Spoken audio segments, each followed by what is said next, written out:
10 প্রকার মানুষের জন্য ফেরেশতারা দোয়া করে, বলেন না সুবহানাল্লাহ। দোয়া কারা করেন বলেন?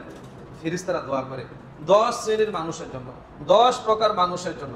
1 নাম্বার প্রকার হলো সালাত শেষে ওযু সহ নিজ স্থানে মানুষ যতক্ষণ পর্যন্ত কথা না বলে তাসবিহ তাহলিলের মধ্যে মনোযোগ দিয়ে থাকে ততক্ষণ পর্যন্ত ফেরেশতারা ওই ব্যক্তির জন্য তওবা ইস্তিগফার দোয়া করতে থাকেন।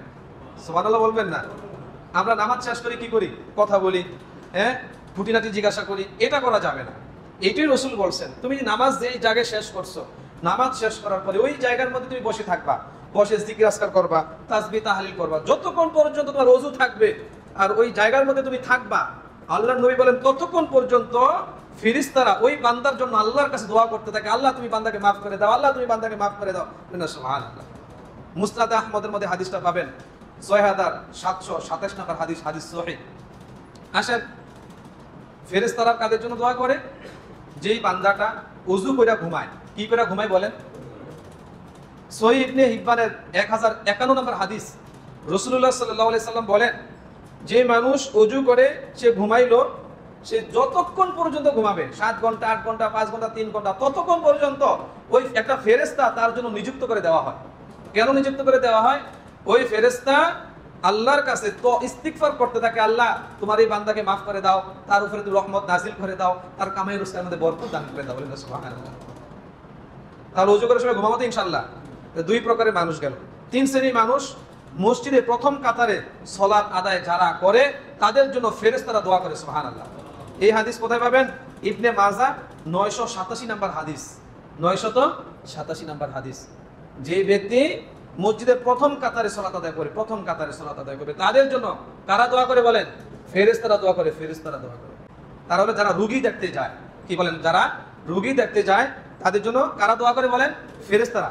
আলী রাদিয়াল্লাহু তাআলা আনহুর হাদিস, মুসনাদ আহমদ। গতকালকে কামাল ভাইকে দেখতে গেছিলাম, যাওয়ার পরে আসার পরে হাদিসটা আমি পড়ছি। আলী রাদিয়াল্লাহু তাআলা আনহু থেকে হাদিস বর্ণিত, তিনি বলেন রাসূলুল্লাহ সাল্লাল্লাহু আলাইহি ওয়াসাল্লাম বলেছেন, যে ব্যক্তি সকালবেলা একজন অসুস্থ ব্যক্তিকে দেখতে গেল, তার সাথে 70,000 ফেরেশতা ওই রোগীটাকে দেখতে যায়। হাদিসের নাম্বারটাকে বলি, মুসনাদে আহমদ 928 নম্বর হাদিস, মুসনাদে আহমদ 928 নম্বর হাদিস, হাদিস সহিহ। যে ব্যক্তি একজন রোগীকে দেখতে যাবে তার সাথে কতজন ফেরেশতা যায়? 70,000 ফেরেশতা। শুধু তাই নয়, আমার রাসূল বলছেন তার জন্য জান্নাতের মধ্যে একটি বাগান নির্ধারণ করে দেওয়া হয়। তার জন্য জান্নাতে কি করা হয়? বাগান নির্ধারণ করে দেওয়া হয়।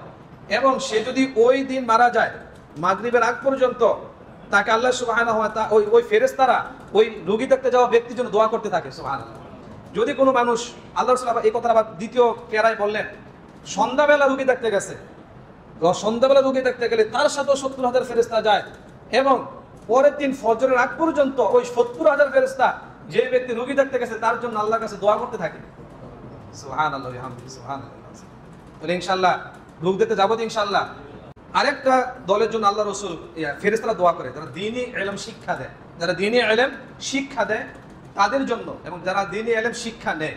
রাসূল সাল্লাল্লাহু আলাইহি ওয়াসাল্লাম বলেছেন, যারা ওয়াজ নসিহত করে, আপনি হাঁটতে বের হয়েছেন, আপনি আসতেছেন, একজনকে আপনি একটা দিন সম্পর্কে শিখাইলেন, একজন রুকু দিচ্ছে, রুকুটা হচ্ছে না, আপনি রুকুটা দেখিয়ে দিলেন, সিজদা দিচ্ছে, হচ্ছে না, সিজদাটা দেখিয়ে দিলেন ভদ্র ভাষায়। রাসূল আপনার জন্য বলেছেন, আপনার জন্য আসমানের যতগুলো ফেরেশতা আছে, জমিনে যতগুলো ফেরেশতা আছে, প্রতিটা ফেরেশতা ওই শিক্ষকের জন্য, যিনি বিদ্যা দান করে, বিদ্যা দানকারীর জন্য আল্লাহর কাছে তওবা ইস্তিগফার করতে থাকে। সুবহানাল্লাহ। আরেক শ্রেণীর মানুষ আছে যাদের জন্য ফেরেশতারা দোয়া করে, যারা রাসূলের উপরে দুরূদ পাঠ করে। বলেন না সুবহানাল্লাহ। আল্লাহ রাসূল বলেন, যে ব্যক্তি আমার উপরে একবার দুরূদ পাঠ করে তার উপরে আল্লাহ 10টি রহমত সঙ্গে সঙ্গে নাজিল হয়ে যায়। সুবহানাল্লাহ। 10টি মর্যাদা আল্লাহ তাআলা বৃদ্ধি করে দেয়। সুবহানাল্লাহ। ওই বান্দার জন্য আল্লাহ তাআলার কাছে ফেরেশতারা দোয়া করতে থাকে, রহমতে দোয়া করতে থাকে। সুবহানাল্লাহ, বিহামদিহি। আরেক শ্রেণীর মানুষের জন্য ফেরেশতারা দোয়া করে, 10টা তো, 7 নাম্বার চলছে। যদি কোনো মানুষ অন্য মানুষের জন্য দোয়া করে, তাহলে ফেরেশতারা ওই ব্যক্তির জন্য আল্লাহর কাছে দোয়া করে। এবং আপনি আপনার বড় ভাইয়ের জন্য দোয়া করতেছেন, আল্লাহ আমার বড় ভাই এই সমস্যার মধ্যে আছে, তুমি তাকে দূর করে দাও সমস্যাটা, তুমি তাকে হেদায়েত দান করে দাও, তুমি তাকে সুস্থতা দান করে দাও। এই দোয়া আপনি ছোট ভাই হইয়া বড় ভাইয়ের জন্য করলেন।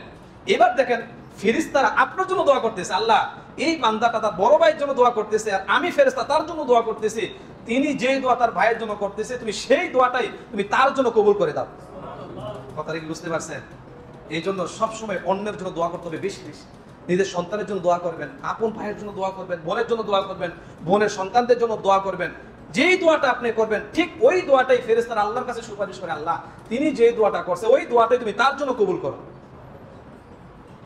দান সদাকা করলে ফেরেশতারা আল্লাহর কাছে বলে, আল্লাহ তোমার এই বান্দা দান করছে, সাদাকা করছে। আল্লাহ রসুল বলছেন, এই হাদিসটা পাবেন মুসলিমের মধ্যে আপনার 2226 নম্বর হাদিস। প্রতিদিন সকালবেলা দুইজন ফেরেশতা আল্লাহ তাআলা জমিনে অবতরণ করেন। একদল ফেরেশতা আল্লাহর কাছে বলেন, আল্লাহ যারা দান করে, যারা সাদাকা করে, যারা সাহায্য করে, যারা সহযোগিতা করে, তুমি তাদেরকে কল্যাণ দান করো, তুমি তাদেরকে কল্যাণ দান করো। আর যারা বখিল কৃপণতা করে, দান সদকা করে না, তুমি তাদেরকে আরো সম্পদ কমিয়ে দাও, তাদের বরকত কমিয়ে দাও, তাদের উপর তুমি রহমত কমিয়ে দাও। তাহলে আপনি যদি দান করতে পারেন, সাদাকা করতে পারেন, আপনার জন্য কে দোয়া করতেছে? ফেরেশতা দোয়া করতেছেন। নামাজে কাতারের ডান দিকে অবস্থান করা ব্যক্তির জন্য ফেরেশতারা দোয়া করে। আবু দাউদের হাদিস 578 নম্বর হাদিস। আমি যে জায়গা দাঁড়াবো আমার জায়গা থেকে ডান দিকে যে সমস্ত মুসল্লিরা দাঁড়াবে, ডান দিকে মনে করবেন মসজিদের মধ্যে সবচাইতে ফজিলতপূর্ণ কাতার কোনটা? প্রথম কাতারের মধ্যে সবচেয়ে সম্মানিত দিক কোনটা? ডান দিক। এটি রাসূল বলছেন আবু দাউদের মধ্যে 578 নম্বর হাদিস, যেই ব্যক্তি প্রথম কাতারের ডান দিকে দাঁড়াবে তাদের জন্য ফেরেশতারা স্পেশালভাবে আল্লাহর কাছে দোয়া করে। সুবহানাল্লাহ। আরেকটি হলো যারা নামাজের কাতারের মধ্যে ফাঁকা জায়গা আছে, এই ফাঁকা জায়গাটাকে যে ব্যক্তি পূরণ করে দিল, আপনি পিছন দিক থেকে দেখলেন সামনে জায়গাটা ফাঁকা আছে, ও কিন্তু ধাক্কা দিলেন, ওকে ধাক্কা দিয়ে জায়গা দাঁড়ালেন, মানে শয়তানকে দূর করে দিলেন। এই হাদিসটা পাবেন ইবনে মাজার মধ্যে 985 নম্বর হাদিস। যেই ব্যক্তি কাতারকে সুন্দর করার জন্য, কাতারকে পূরণ করার জন্য, খালি জায়গাকে পূরণ করার জন্য যে ব্যক্তি দাঁড়ালো, ওই ব্যক্তির জন্য ফেরেশতারা দোয়া করতে থাকে আল্লাহর কাছে, আল্লাহ তুমি তার উপরে রহমত নাজিল করে দাও, তার গুনাহ তুমি মাফ করে দাও। সুবহানাল্লাহ।